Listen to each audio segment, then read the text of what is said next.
Bismillahirrahmanirrahim.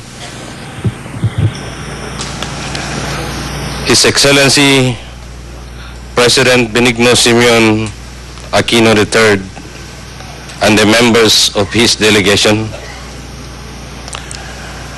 my brothers from the Secretary of the Moro Islamic Liberation Front and fellow Mujahideen, members of the Diplomatic Corps, heads and representatives of different INGOs, NGOs, and partner donor organizations, our people, the Bangsamoro people, for whom we have fought and dedicated the best of our years in the hope that one day you can stand among all peoples of the world as equals. Assalamu alaikum wa rahmatullahi wa barakatuh, and very pleasant good morning to all of you. Today, almost 4 months after we signed the framework agreement on the Bangsamoro or FAB in Malacanang Palace, welcome on this humble yet historic grounds no less than the President of the Republic of the Philippines, His Excellency Benigno Simeon Noynoy Aquino III. Truly, we are humbled by this grand gesture of the President of personally launching several socio-economic projects dubbed as Sajahatra Bangsamoro on this hallowed ground that has seen many of the battles that we fought to win freedom and the right of our people to chart their own destiny. This place has been a living witness to many of our struggles during the martial law years. It is also significant to note that today's launching is being held at PLMI. The Bangsamoro Leadership and Management Institute is another landmark achievement in this long and arduous peace process that we have embarked on. It is a unique testament of our resolve to transition and an openness to acquire new set of skills necessary for the governance of our people. The credit of the GPHs, it is certainly a bold step for government to partner not with the usual institutions of government, but with one of its adversaries in a remarkable journey to peace. The building is a towering commitment of that partnership and an edifice of our shared hope for the future of our people. It is equally an enduring symbol of the partnership between us and the international community, notably the Japanese people who shared with us the vision of peace and who so kindly funded the construction of this building, which is now becoming a popular venue for workshops and trainings to capacitate our people. Mr. President, I shall be candid with you, as I have always been.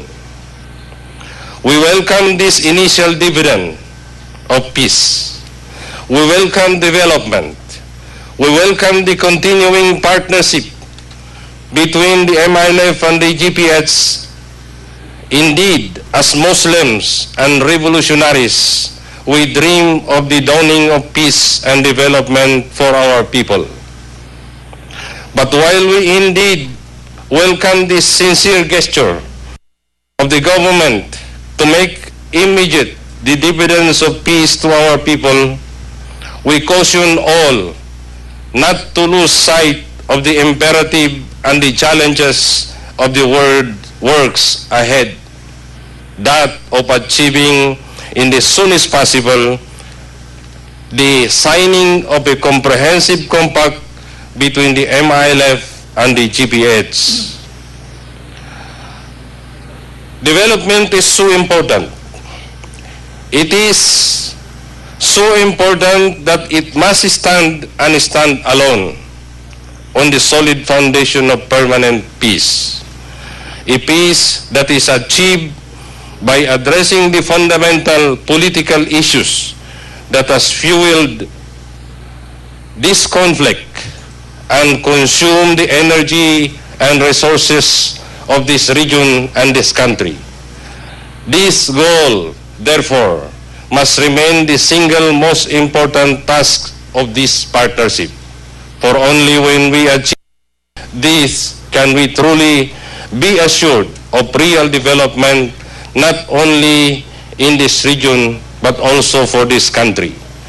The MILF stands ready as your partner in this journey, inshallah. Further development can only be effective where it is people-centered, one that is determined and undertaken by its ultimate beneficiaries, one that empowers people and its process is empowering. It cannot be dictated from the center, for ownership is essential. This, however, must be institutionalized and should not depend on the kind of president that sits in power. This must be institutionalized, and it can only be institutionalized when we shall have signed a comprehensive compact that creates a new relation between us and the central government. We recognize also that by undertaking joint development with government even before a comprehensive compact is signed, we might be putting in jeopardy some critical strategy that has guided our struggle for a long time. We are indeed treading on uncharted and certainly dangerous path. But this revolution beyond strategy has been guided by one single principle, and that is sincerity and trust to Allah. Allah says in the Holy Quran, فَإِن جَنَحُوا فِي السِّلْمِ فَجْنَحْ لَهَا فَتَوَكَّلْ عَلَى اللَّهِ. Allah says in the Holy Quran in Surah Al-Anfal, verse 61, that if they incline to peace, you also incline to it, and put your trust in Allah. Verily, He is the all-hearer and all-knower. Beyond the question of strategy, we have always believed in the justness and the legitimacy of our cause. This and the enduring commitment and dedication of our people cannot be defeated by any strategy. It is the thought and the oft-repeated pronouncement of sincerity of the President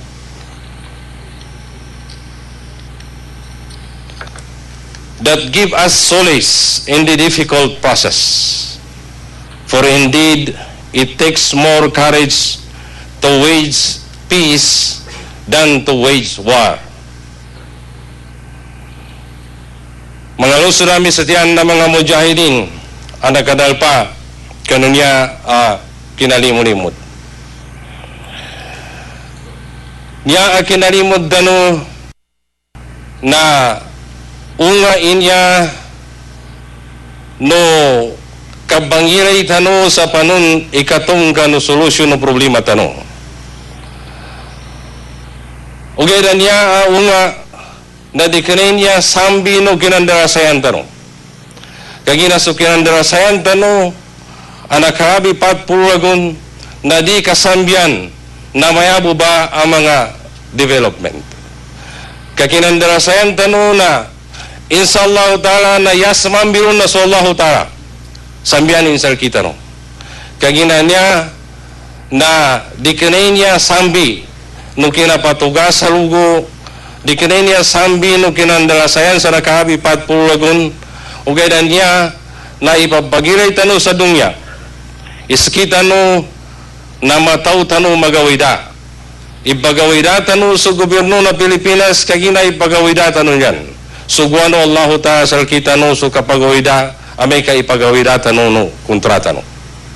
Nasaguna na ipapagiray tano yung mataw da. Padaliman tano yung development niya.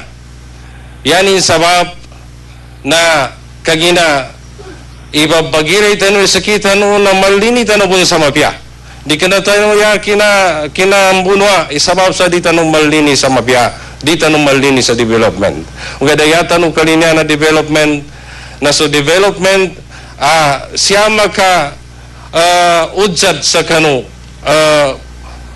mapya akalilintad ndo so siya maka udzad sa kanu tigilan na justice na niya ba isabapin ikinatalima tano sa niya ibanggay na presidente niya salkita no na tujukuran tano sa kanin ka napamikirin di pan dapan na niya moma so kabirmaya kano comprehensive compact na saguna na adnan gagram tano